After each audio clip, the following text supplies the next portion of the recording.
Welcome to Snow Talk, where the Snow and Ice Management Association brings you trends, stories, news, and personalities that are shaping the professional snow and ice management industry. This season of Snow Talk is sponsored by Western Snowplows and Fisher Engineering. So settle in and let's talk snow. It's your job. It's your truck. Now it's your time to put it to work with the V-Plow you've been waiting for. The all-new 7.5-foot Western Enforcer V-Plow. Purpose-built for half-ton trucks, yet engineered with all the features, efficiency, and performance of full-size Western V-Plows, like ultra-lock double-acting cylinders and independent trip edge protection. The all-new Western Enforcer V-Plow. Get more jobs done faster. For more information or to find your local Western dealer, visit westernplows.com. Hello and welcome back to another episode of Snow Talk, where we connect with SIMA members to talk snow and industry at large. I'm Evan Newman, and I'm excited to be joined today by Deb Squared, two staples of the industry for today's episode. By Deb Squared, I mean Debora Babin Katz with Truck Brush and Deb Mattson of Allied Snow Removal. Today, they're joining us to talk snow, but really specifically to talk about the legacy of one of our own, Mr. Alan Steiman, and how that legacy continues to produce fruit through the scholarship that bears his name and through the relationships that he built upon to foster what SIMA really has become and what our Snow and Ice Symposium has become. So welcome to today's episode, Deb and Debora. Welcome to the Snow Talk studio. Thanks for joining us. Deb, I'll say this before we jump into a reflection on Alan Steiman's life. Let me ask both of you, what made you fall in love with the industry, and why are you kind of still grinding after all these years? Deb, I'll have you start out. Oh, well, my family, we are farmers, and all our businesses are weather dependent. And I just love watching what nature can do. And I love that each snowstorm is a different adventure, because no two storms are alike. It's like starting a new job every day. And, you have to attack each one differently, using different equipment to different people, different approaches. And I never get bored. And watching all the new technology and the super cool things that are out there, especially like even what my wonderful friend Debora's company has done with Truck Brush. 20 years ago, you tell me that there was something that could clear off those machines instead of sending laborers up there, I wouldn't have believed you. It's just fascinating to me. And then even cooler when I get to use that stuff. So I'm not bored yet. And the younger generation challenges me to keep up. And I love it. I love it. That's awesome. You almost stole the words out of my mouth. I was going to say to you, Evan, no 2 days are the same in this industry. That's what I love about it the most. I love to be challenged. I would say that I kind of enjoy problem solving, and there's always something to tackle in this industry. And again, no 2 days are the same. The other thing I love about the industry is the safety component of our industry. So I love knowing that every day I'm doing something that's somehow making someone safer, whether it's a facility or whether it's on the roadway. That's what our entire industry is about, is making everyone's lives safer. And that really appeals to me as well. And finally, I would say I just love the people in this industry. You will see a consistent quality among anyone who is doing snow or selling snow, that they are the most passionate, dedicated, hardworking individuals you could ever meet. And I just love that about our industry. I just want to recognize that Alan Steiman had an impact on both of your lives respectively. So just so the audience knows, Mr. Steiman was a past board chair for SIMA, and we're fortunate to have the support of the SIMA Foundation donors so that they in turn provide a scholarship to a small or up-and-coming snow contractor to be able to attend the Snow and Ice Symposium at no charge. This is a special way of remembering Alan because, as I've been told by you, Deb Mattson, and by you, Debora Katz, and many others, he was the first one to open up his checkbook and offer to take somebody to the show with him to make sure that they were able to see the Snow and Ice Symposium. So we offer that at no charge as a kind of a special tribute to him. And with that being said, Deb Mattson, you shared with me in Pittsburgh a lot about that enduring legacy that he has with you and with some of the other folks that have been coming to the show for many, many years. And while he may not be with us today, he was really passionate about this idea of not letting people sit on the sidelines. That's kind of what you told me. Can you share a little bit about that with the audience today and, what he did to get you involved? I had the pleasure and the blessing of meeting Alan. Oh, this is tough. Oh, I have my Kleenex ready for you, honey. In 2002. Yeah, I'm sorry. This may get emotional, folks. Yeah, well, it's the girls in us. We haven't outgrown that part as tough as we are. I met Alan in 2002. And back when SIMA really started getting these huge symposiums together, when they were really, really breaking into what they are now. I actually was outside complaining to my cousin Rick on my phone about why he had sent me there, that I felt it was, more of a men's organization, and did not know that Alan heard me. When I got off the phone, Alan came up to me and said, "You know what? You're right. And that's not how it's supposed to be. You ladies know more about this industry than most of these male owners. You know more about their own companies because you're running them, and you can do the work on the ground." And he said, "You know what? You're going to get involved and you're going to make your voice heard, and I'm going to help you." I became a CSP within a year. Within a few more years, I was the first female elected to the board. My only sadness is he didn't see that. Mm-hmm. I think he did, but he wasn't with us when I accomplished that. Alan was the first person I heard from when I got my CSP. Alan was the first one that kept checking in, making sure I was studying. I mean, anytime he saw me in the hallway on that first symposium that I went to, he literally would hook my arm like a 1940s gentleman and walk me up to somebody and say, "This is Deb Mattson. She's with a pretty good company. I'm hearing out of Mystic, Connecticut." And just like I met, Bob St. Jakes. You name it, I met them. He just made sure that every time he saw me, I wasn't sitting in a chair or hiding in a corner or, believe it or not, I was terribly shy back then and absolutely terrified to be there. I didn't speak to my cousin for a week when I returned, except that I'd met Alan. I kept saying, "That's really nice." I don't know. We'll see. We'll see. I met this one really great person, and I didn't find out he was chairman of the board till after. And that's what was so amazing about Alan. Really? To me. Yeah. And then I get a piece of mail, and I'm like, "Rick, that guy that actually told me to get off my duff and make my voice heard and made sure I met people at the symposium and, got all this great information and made connections, was the chairman of the board." And I couldn't believe it. And that was Alan is who pushed me in the industry back then, and why I am the snow queen that I am today is largely because of Alan. Debora, when I asked Deb to be on this podcast, she actually said, I think people have heard enough from me. I think people have, maybe you should ask somebody else. But she said, "Well, what about Debora, Babin, Katz?" I said, "Well, how about I have both of you?" And then both of you agreed then to be on the podcast with me. And you have served on the SIMA board of directors for the last 6 years before you were just term limited, and you'll be greatly missed for that. But we have been lucky to have you serve on the foundation board of directors since its inception. And ironically, you were sharing with me in prep call for this is that you were one of the first people that helped Martin and the team to kind of really spearhead the creation of the foundation and projects like this one. So how did Alan play a role in that and in your relationship with Deb for that matter? Sure.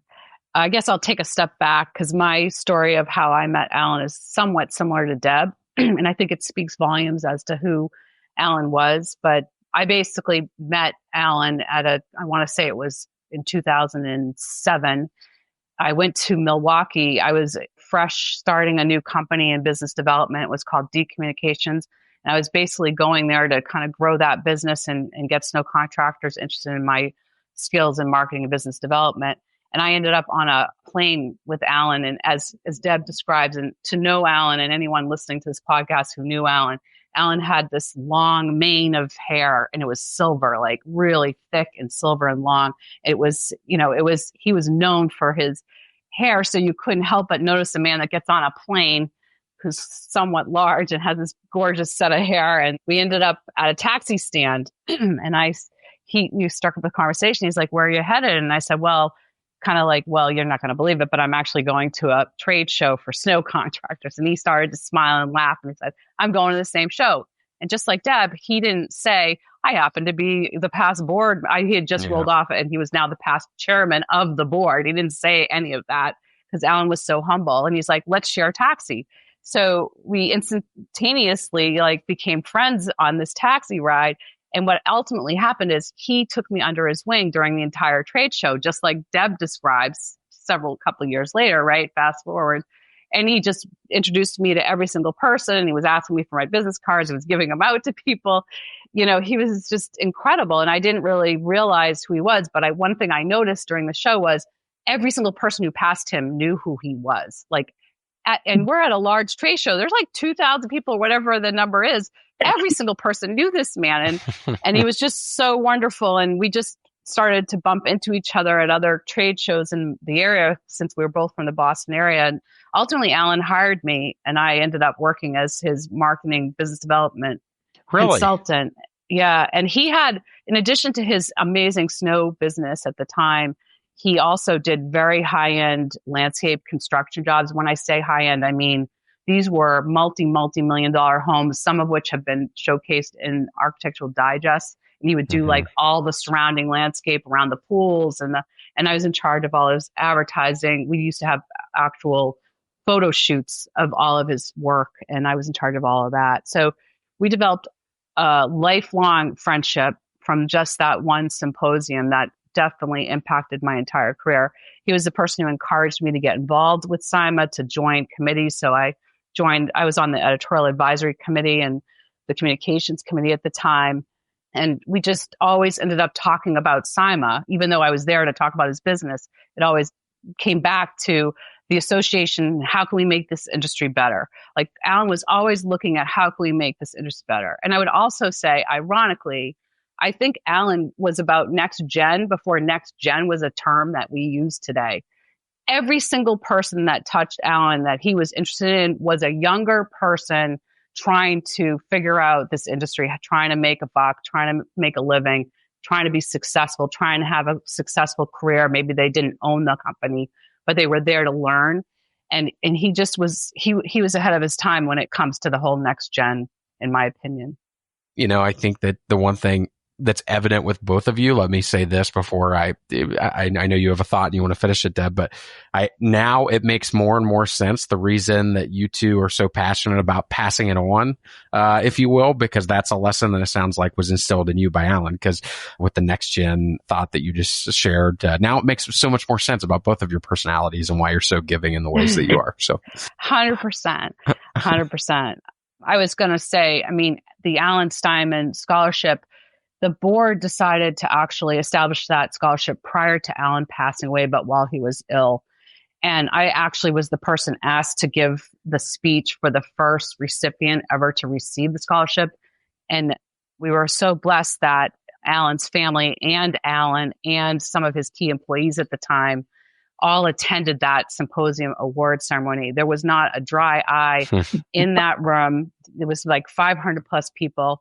I got up and announced what it was, who it was, and sort of everything about Alan, my relationship with Alan. And that was not an easy speech to give because the man was actually still in the room because and unfortunately he passed away very soon after that. But he was so proud to be there and to actually meet the first candidate that won that. And it was a gentleman out of Ontario, if I recall correctly, in Canada. And so he actually got to meet someone and see that the start of what we become, what it is today, as far as that's concerned.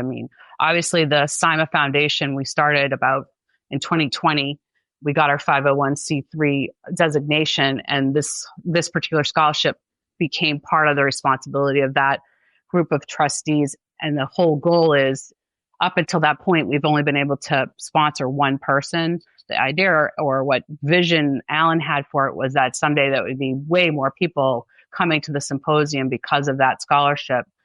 And what we've seen is last year, we were able to sponsor 3 individuals. Mm-hmm. And so the goal for the foundation board is that we will see more and more people being able to come to the symposium because of the scholarship. And I think that would make Alan very happy today.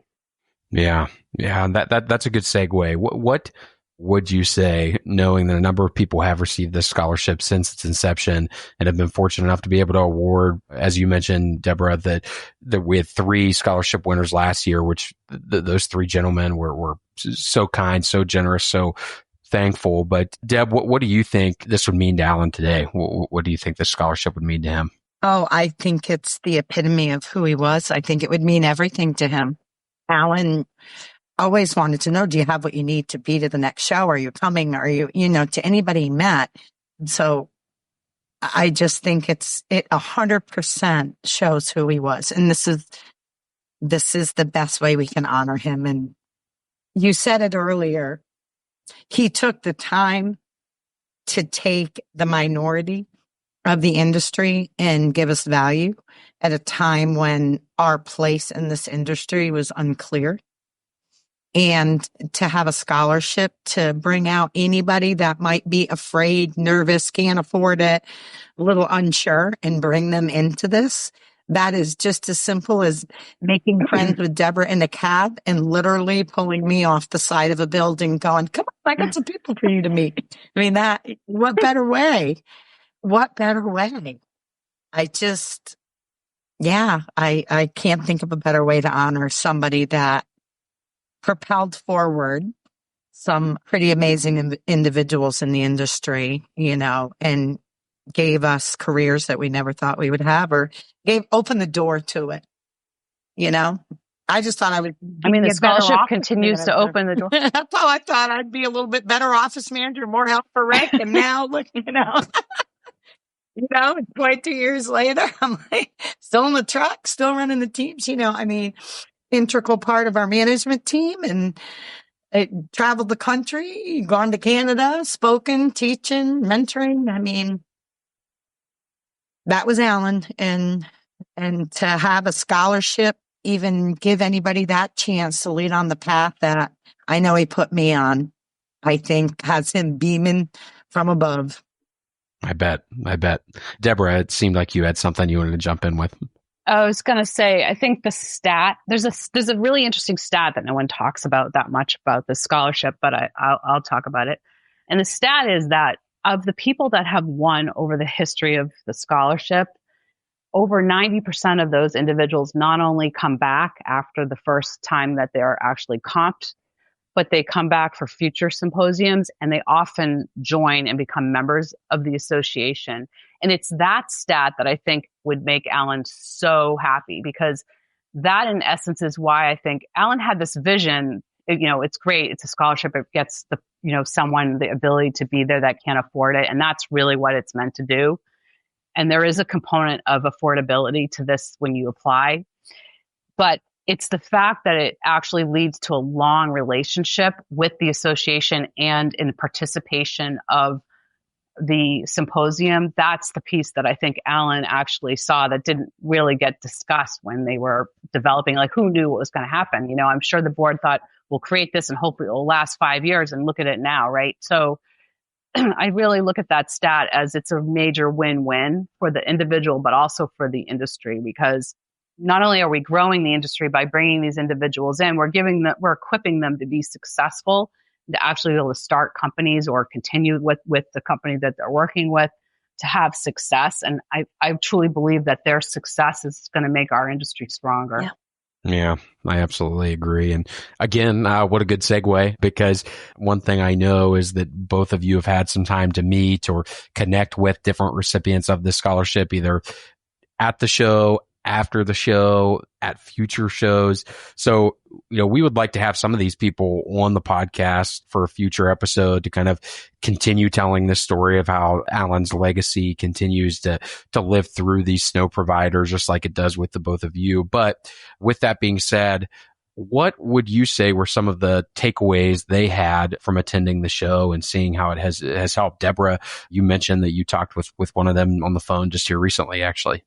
Yeah, I think one of the things that comes back every time for feedback when I meet, and again, because I'm on the foundation, we make an effort to meet anyone that wins the scholarship. And what I've found is often the recipient wants to meet someone that knew Alan, because they get this award and they want to know who was Alan Steiman. And so often you'll find these individuals, at one of the networking or the after parties, and you're sitting around and they find out that you actually knew Alan. Then they find out, well, you actually worked with Alan, and you had this relationship with him. Who was he? What was he like?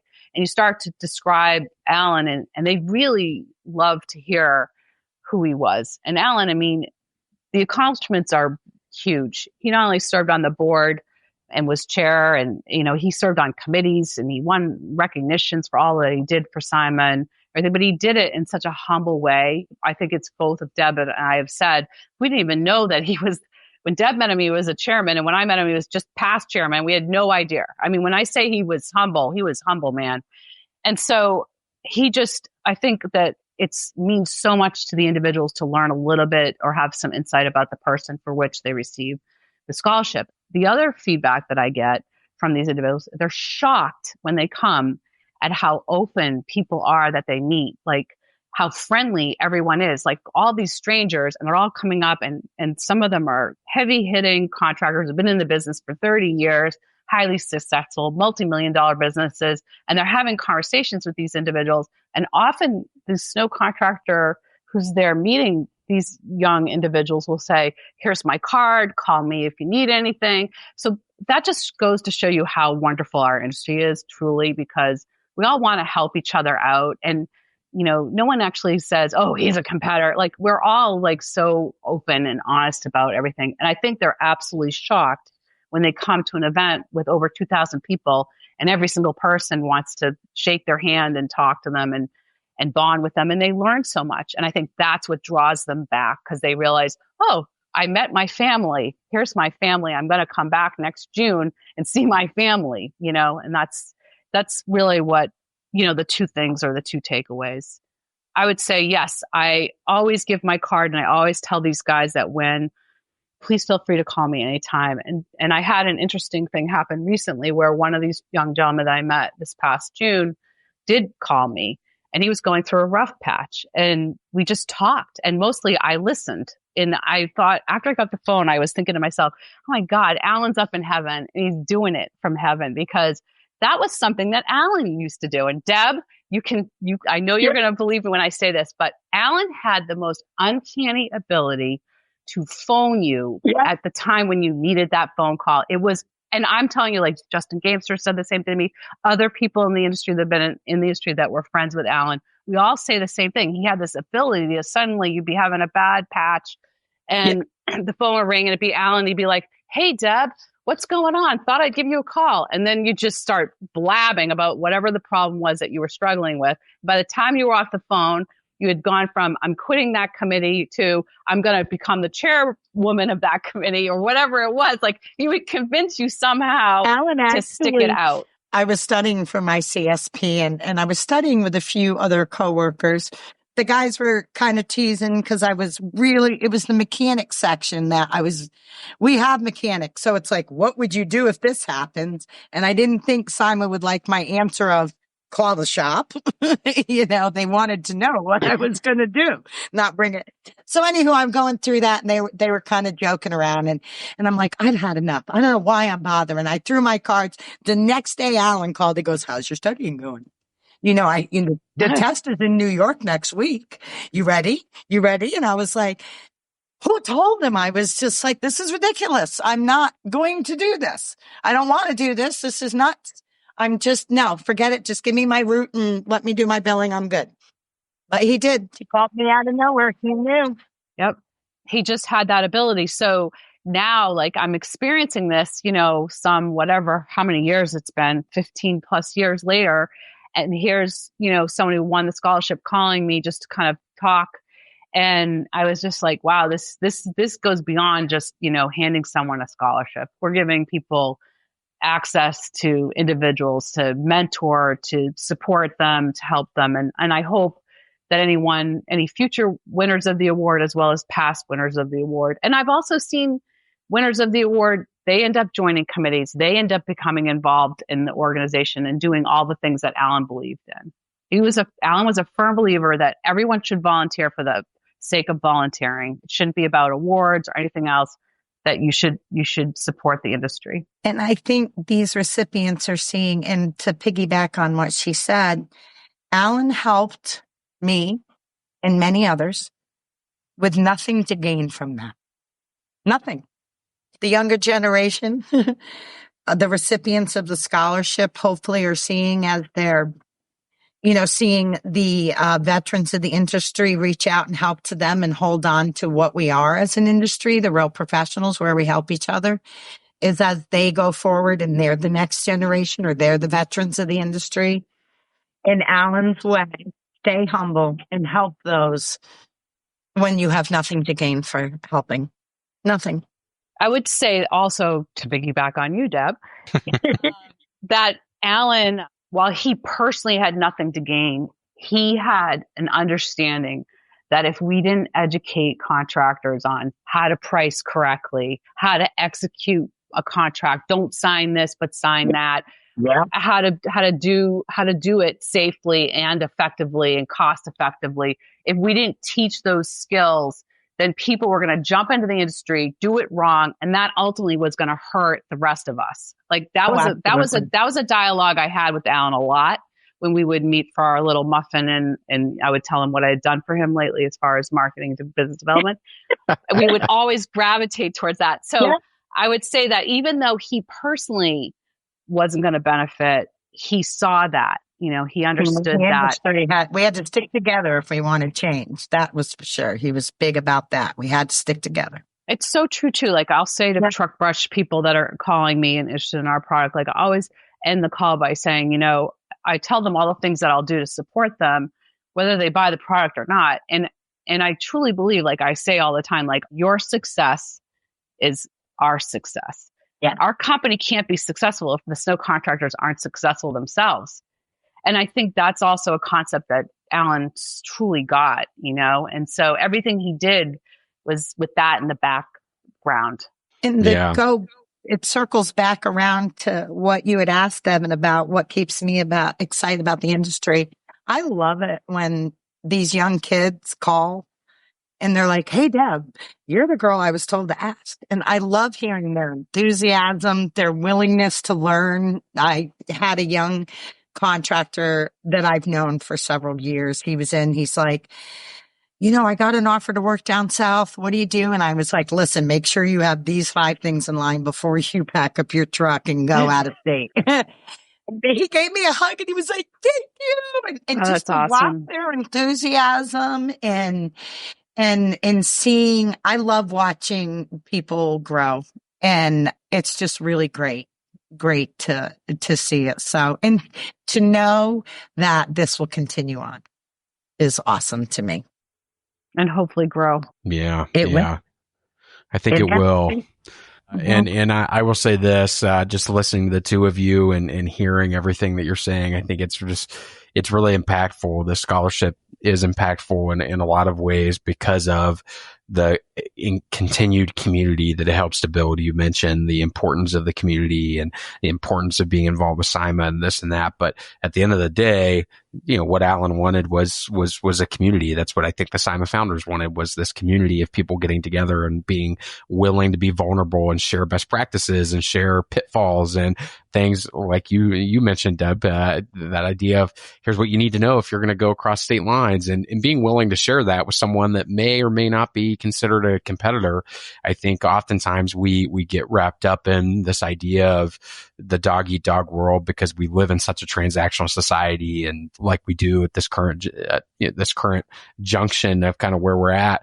But, when we step back and reflect on the lives of people like Alan and the lives of the people that he continues to touch and the ones that he's touched in the two of you, it's like just slows down for a minute and you remember, hey, this is what it's about. It's about sharing and building up this next generation, or just this industry as a whole, so that we can get better and go forward together, and all of us kind of have a space, so our own unique space within it. What about those who have maybe not attended the symposium in a while and may be interested in returning, but are maybe skeptical? What would you share with them about how the show has evolved and continued to evolve to help contractors because of some of the things that Alan put in place and some of the new things that maybe SIMA and its volunteers are doing? Well, just as every snowstorm is different, every symposium is different. I've been going since 2002. I think I missed one in all these years, and every show is different and just different in a good way and new and fresh ideas. It's not the same. So I think if you stepped away for a little while, now's the time to come back. I mean, I am just floored at how much it's grown and how much it's changed. And it's definitely different year to year in a very wonderful way. New faces. If you don't like the old faces, there's plenty of new ones. I would say similarly, I've been attending since 2005. I think I've only missed one as well. And it has grown to the point we've actually outgrown spaces. So like we can't go back to Rhode Island, for example, because we've outgrown, which means that there's more on the trade show floor, which means there's more innovation, more products to see than ever before. Another plug for the SIMA Foundation is the Dean Fisher Scholarship, which allows a company or even someone who's an inventor to bring to the symposium in a booth that new innovation or product so that the snow contractors are actually seeing it before anyone else maybe even knows about it. And so those are the types of things. The other thing that's different for me from 2005 to now is that there's a whole pre-show conference. And I think those people, there's a missed opportunity. If you're not doing the pre-conference, you should be, because a lot of times you get to go to the facilities of neighboring contractors close to where the trade show floor is.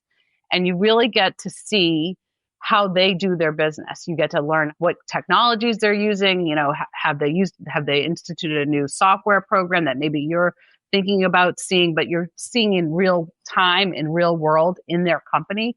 You're hearing their employees talk, or they do little sessions. So you're moving around. Sometimes you go to more than one facility depending on where the show's happening. I've gone to more of those over time because I feel like I've always had some major takeaway by going to those pre-conference sessions. So I strongly encourage people that haven't been to the show in a while to take a look at that offering. It changes up because it depends on where the show is going to be. So like Deb, I agree, the show has evolved and continues to evolve, continues to get stronger, continues to grow. I'd love to see more people because there's way more people in our industry than there are at that show. So hopefully we get more people to come. Yeah. And if you're listening to this, please visit show.sima.org to learn more about Grand Rapids and what to expect there.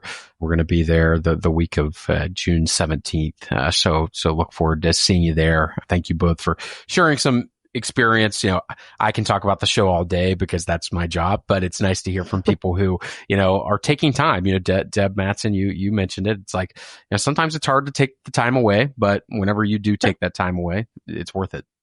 So as we come to the close of this episode, any parting words from the two of you, or anything that you would like the audience that's listening today that is stuck with us to know about Alan, to know about the foundation, to know about, you know, just the industry at large and things that you're seeing within it right now?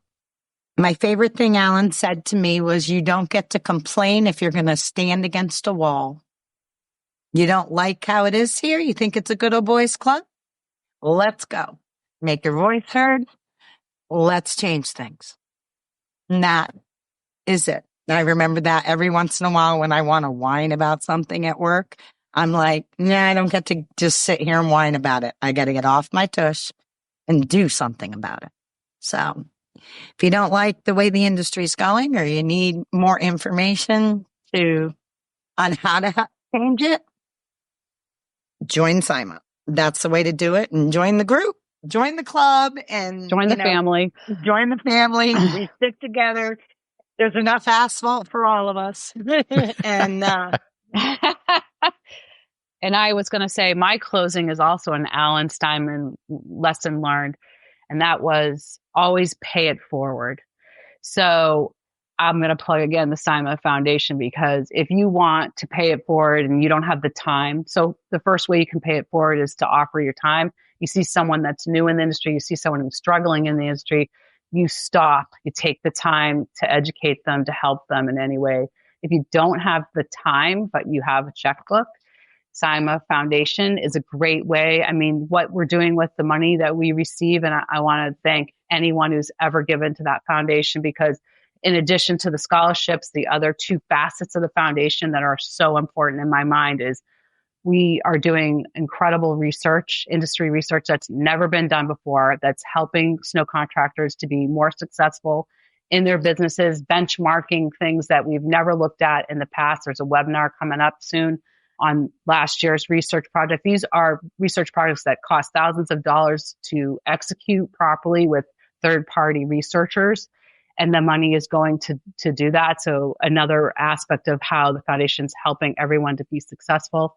And the third pillar of the foundation is brand awareness. And when I say that, I don't mean everyone all the contractors know that this foundation exists, but do the people that actually hire us know about being a professional snow contractor? What does that mean? What is SIMA about?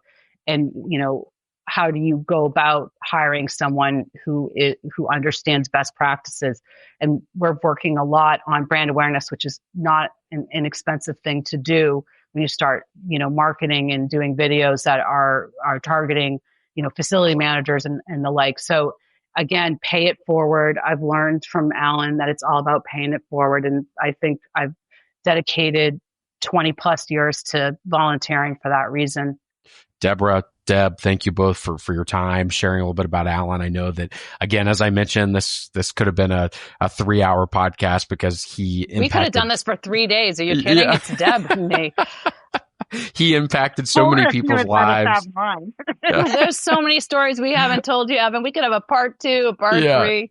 Absolutely. But this. I know it just scrapes the surface, but I hope that people listening to this have some interest now, or know someone that they're thinking, man, this person should come to the show. And if you do have someone that's interested, the awards process, where we offer up the scholarship, will be opening very soon, and February 12th, 13th, I believe. Yeah. And it will be open through April 4th, 2025. So if you are a contractor listening to this, and if you make less than $1 million in snow revenue, and have never been to a SIMA Symposium before, you qualify, and I hope that you'll get involved and get engaged with us. So thank you both. Thank you to our sponsors at Western and Fisher for being a part of today's episode. And again, we'd love to have you apply and continue to grow Alan's legacy if you have an interest in doing that. So thanks again for listening, and we'll catch you next month. Debora, Deb, thank you for your time. Thank you so much, Evan. Goodbye, all you snow warriors. Goodbye, snow warriors. Thanks for listening to Snow Talk, sponsored by Western Snowplows and Fisher Engineering. Check out all of our episodes at sima.org/podcast.